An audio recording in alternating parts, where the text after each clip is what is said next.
Hi friends, எப்படி இருக்கிறீங்க? Good morning. நல்லா இருக்கிறீங்களா? உங்கள் வேலையெல்லாம் முடியுதா ஃப்ரெண்ட்ஸ்? காலைல என்னோடய வேலையெல்லாம் முடியுது ஃப்ரெண்ட்ஸ்.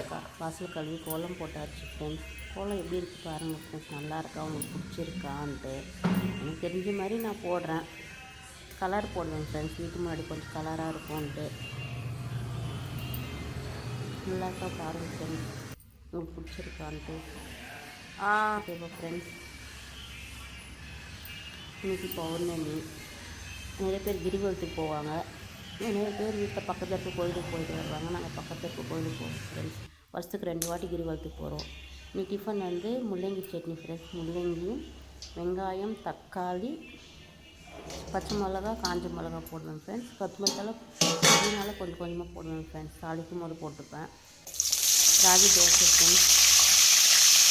வெங்காயம் போட்டாச்சு, காஞ்ச மிளகா, பச்சை மிளகா எல்லாமே போட்டுருவேன் ஃப்ரெண்ட்ஸ்.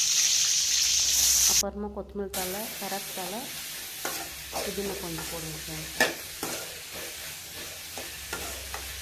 முள்ளங்கியும் போட்டு நான் வறுத்துப்பேன். வறுத்து மிக்ஸி போட்டுப்பேன் ஃப்ரெண்ட்ஸ். அப்புறம் சுண்டல் வந்து சேலடு பண்ணேன் ஃப்ரெண்ட்ஸ். எல்லா சுண்டலும் போட்டு சேலடு பண்ணேன். வேக வச்சுட்டேன். பாசிப்பருப்பு மட்டும் நான் வேக வைக்கல, அப்படியே அது ஊற வச்சு அப்படியே போட்டுக்கிட்டேன். நான் தண்ணி மட்டும் ஃபில்ட்ரு பண்ணி வெங்காயம், பச்சை மிளகா, கொத்தமல்லி தழை, கருவேப்பிலை மட்டும் மிக்ஸ் பண்ணேன். கேரட் இருக்குல்ல, அதால் அது மட்டும் பாதி சால்ட்டு வேக வைக்கும் போது போட்டேன். இப்போ கொஞ்சம் சால்ட்டு போட்டு மிக்ஸ் பண்ணிப்பேன் ஃப்ரெண்ட்ஸ். எனக்கு நான் தாளிக்க மாட்டேன் ஃப்ரெண்ட்ஸ், அப்படியே சேலட் மாதிரி பண்ணிப்பேன். நல்லாயிருக்கும். காலையிலையும் சாப்பிட்லாம்.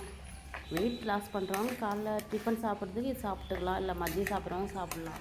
நான் மதியம் சாப்பிட்றதுக்காக எடுத்துகிட்டு வருவேன் ஃப்ரெண்ட்ஸ். அதால் கொஞ்சம்